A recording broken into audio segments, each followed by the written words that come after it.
So our next speaker is Austen Ganley, also from the University of Auckland, and he is shifting topic, but still on environmental DNA, and he is about caring for environmental DNA data through sharing, apparently.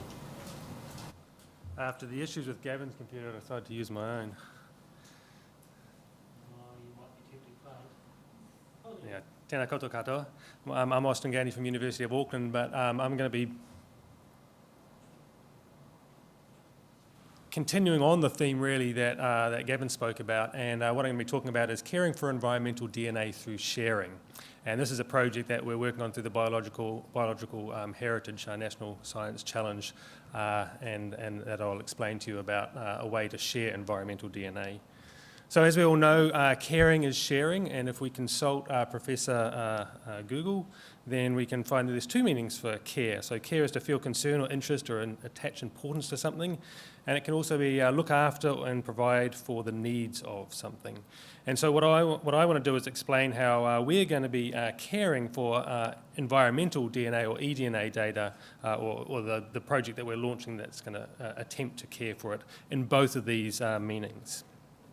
So I don't really need to introduce eDNA data after Gavin's nice introduction, but just to briefly remind you, so the idea is that it's you take some sort of sample from the environment, you extract DNA from it, usually but not always you do a PCR amplification, and that gets you a small bit of the genome for each of the organisms that was present in that sample.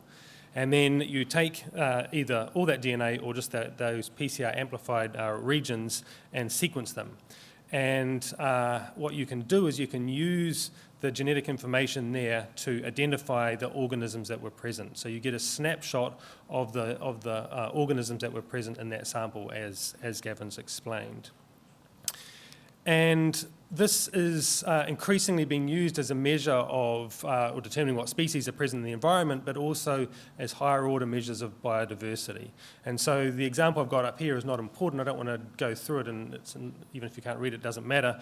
These are just some samples that we collected from various places, and we sequenced them and have used them to identify the bacterial taxa that are present. And so the colour coding indicates different kinds of bacteria that are present. And so by getting this snapshot of what's present in the environment, you can determine measures of biodiversity potentially. And this has been used, this has been an extremely powerful system in the microbial world, where it's extremely difficult to see what species are present and estimate biodiversity using traditional observational techniques. But it's been used more and more, as Gavin described, for a huge variety of organisms, including macroscopic organisms. And what I think the audience today doesn't really need convincing about is that if we're able to share these data between all the efforts that are going on around the country, then there's massively greater value that can be derived from those data. So if we have a picture of Aotearoa, and this is just colour-coded, just picked this by at random more or less, but this is colour-coded by land use, and you might imagine that there's groups around the country that are going and they're collecting samples from the environment, analysing those and seeing what species are present. And if all those groups, the data that they collect, can be accessible and analysable by everybody, then you get a much greater picture of what's happening across the whole country. Okay, and so you greatly add to the value of the data, and you greatly add to your own ability to use your data to answer specific questions. And so that comes down with the statement here, I guess, that sharing data sets provides great synergies for biodiversity heritage assessments in Aotearoa. And I guess this ties in with what we talked about yesterday in Biosecurity 2025 in terms of the free flow of information. But not just this applies to in a biosecurity sense, but for all aspects of our interest in biological heritage and biodiversity. And so our challenge, and so I guess we're supposed to be crazy and ambitious. And so the challenge that the National Science Challenge, the Biological Heritage National Science Challenge, has decided to take on is to provide for sharing of these data on a national level. And so what we're trying to do is establish what we call an eDNA virtual hub. And so this is kind of a website or a repository or database that stores these environmental data so that the community at large can access them. And what we want to do is go well beyond just the research community, but we want this database to be usable and intuitive for everybody. And so that's what I've got around here, that there's a variety of users who we hope will end up using these data. So from end users like government organisations, things like that, Māori, researchers, and the wider public. And if that's going to be true, then those different user groups have very different levels of expertise, and so the database has to cater to all those different levels of expertise. So we've got many challenges for setting up this database, but one of our key challenges is to establish something that facilitates the sharing of these data across different communities that have completely different levels of expertise. But what I want to do today is to also set everybody here a challenge. And so in order for this project to work, we are going to require engagement, and if the tool is useful, I guess people will engage with it. If it's not useful, they won't, so it's up to us to make it useful. But really, it critically relies on people submitting their data to the database once it's been established. And so if we can get nationally people submitting their eDNA data to the data set, that will increase the power and it will increase the utility of the database and it will increase the engagement. So my challenge to the community is to please share your data with everybody around the country. So if you're generating data or if you're involved in some project that's generating eDNA data, then if you can share that data, I think that's going to benefit the whole community, and I guess critically it's going to benefit biological heritage in this country. The other thing is that this project is an open book project in the sense that we welcome engagement from anybody. So even if you're not generating data, but if you have an interest or you potentially would have an interest in looking at the data that's been generated, then we'd love to hear from you in terms of what you would like the hub, the database, to do for you. So we welcome people coming on board, offering suggestions and being involved. So please take that opportunity if you're interested. And so I guess the nuts and bolts, so how are we achieving this? So the critical features are that you have to have some way that people who generate eDNA data are able to upload their data into the database. But I guess in some ways the most critical bit is that what we envisage is having extremely flexible search and visualization features. And these are features that can be used regardless of your level of expertise. So if you have little expertise or if you are an expert, you'll still have value in these search and visualization features. And then finally, some people will just want to look at the data on a kind of a superficial level, but other people will want to take that data and analyse it more deeply, particularly to, say, make biodiversity or environmental indication measures. And so we also need to facilitate the download of aggregated subsets of the data for further analysis. But really our overarching goal is that whatever your interest, you'll be able to dissect the data to find what you want in terms of the eDNA data that's present within the database. And so just by way of illustration, so the database doesn't exist, so this is not how it looks, but this is maybe something how it may look. So we envisage the starting point to being a map of Aotearoa, maybe not looking exactly like this, but on this will visualize what is present in the database.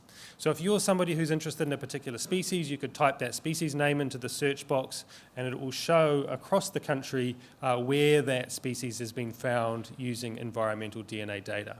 Similarly, if you're somebody who's interested in certain geographical environmental conditions, so for example, you might be interested in everything that's living at a certain elevation, you could type in an elevation range and that will show you the data sets that have been collected within that elevation range and allow you to go then within those and see all the species that have been identified using the eDNA data within that particular elevation range. And what we want is that this will happen no matter what your question or what your interest is, so you can cut up and slice the data sets within the database any way you like, so the kind of ultimate flexibility and power within that. And what we hope is that if we're able to achieve this and if people engage with it, then it'll be a powerful interconnector for the New Zealand community. And so it'll enable these different communities of users to link together either directly or indirectly through the hub, and it'll provide those kind of data synergies that I talked about. And it also provides an opportunity, I think, for national lines of sight. So if you're out there collecting data from a variety of areas, you don't necessarily know what other people are doing in different areas. And so if there's a national oversight into what's being collected, then we can see where there's areas of weakness. And so if you're a Māori group or a citizen group or something like that, and you decide you have a keen interest in an area and it's undersampled, then maybe you can facilitate that being sampled and done. So it gives everybody, I think, line of sight as to what's been done in the country. And I guess the long-term goal is to use these data to better understand biological diversity and biological heritage. And so the real value comes not just from a bunch of species names, but how you can then use those species names to get into biodiversity, environmental indicators, and that kind of thing. And that's not the kind of proximal aim of the hub, but what we hope is that if these data exist, then people will be able to use those data to kind of come up with these metrics for biodiversity and environmental indicators that are relevant to the country, and then that can potentially then also be rolled back into the hub, but that's the kind of far goal, I guess. And so just finally, this is a work in progress. So as I said, the hub doesn't exist at the moment. We are in the planning stages now, so we're planning the initial implementation of the hub currently. And the goal is that the phase one of the project will be up and running by the end of next year. And so by phase one, I mean basically everything I talked about except for perhaps those biodiversity and environmental indicator metrics. But the basic hub and all those features that I talked about should be up and running by the end of next year. So this is the work of the eDNA team in the Biological Heritage Project, which, as Gavin said, is being led by Robbie Holdaway, and whose vision and drive, I guess, has enabled us to get us where we are. And so I'd just like to thank people in that team and then other associated people who have helped out a lot. And there's also very many people, a number who are in the audience today, who have been involved in workshops, meetings and discussions around this project and also more broadly with the eDNA project. So thanks to you, and I hope that there's too many people to read out, but I hope that list of names will grow bigger. And so just finally, there might be time for a couple of questions, but as I said, this is an open book in terms of involvement from the community. So if anybody is interested in any aspect of this, then my email address is up here. So please feel free to contact me, and we'd welcome having you on board. So with that, I'd just like to thank everybody for your attention, and happy to take any questions at this time.